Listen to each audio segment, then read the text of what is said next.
Me and Michael, who you were directing this to, have read Hebrews 4. The only difference between us is that we actually know what it means.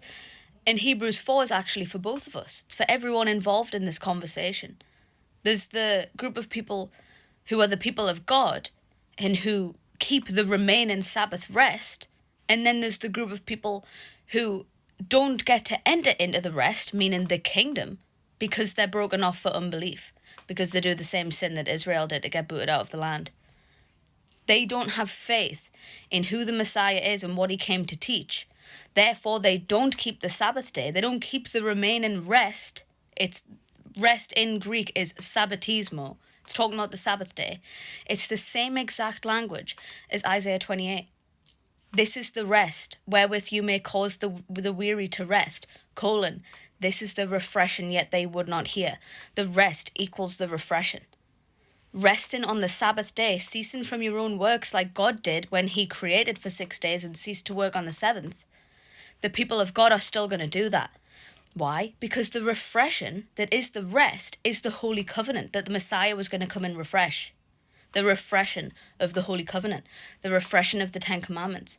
The dead works that no longer saves us is the dead works of sacrificial law. He ended that. That was the law that was added because of transgression to the Ten Commandments. But the drunkards of Ephraim in Isaiah 28, they don't understand the refreshing because they're drunk on the Antichrist spirit of error. Why? Because they're full of pride because of disobedience. It's the same reason. Like, Israel were broken off for unbelief. What did they do? They committed idolatry.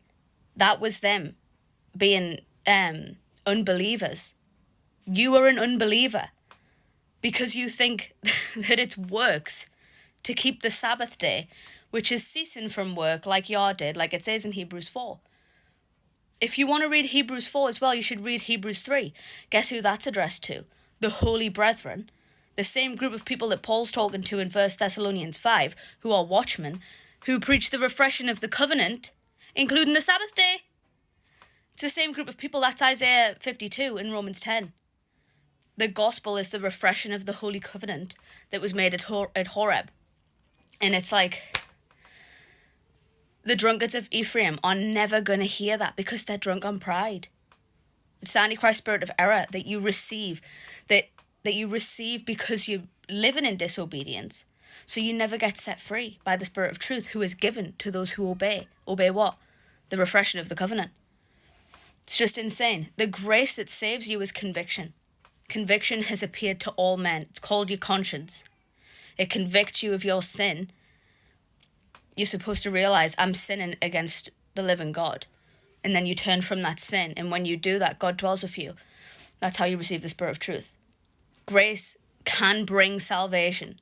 But not it literally says that in Titus 2, grace is given to all men. But the truth, the Spirit of truth, is only given to some. So how does that work?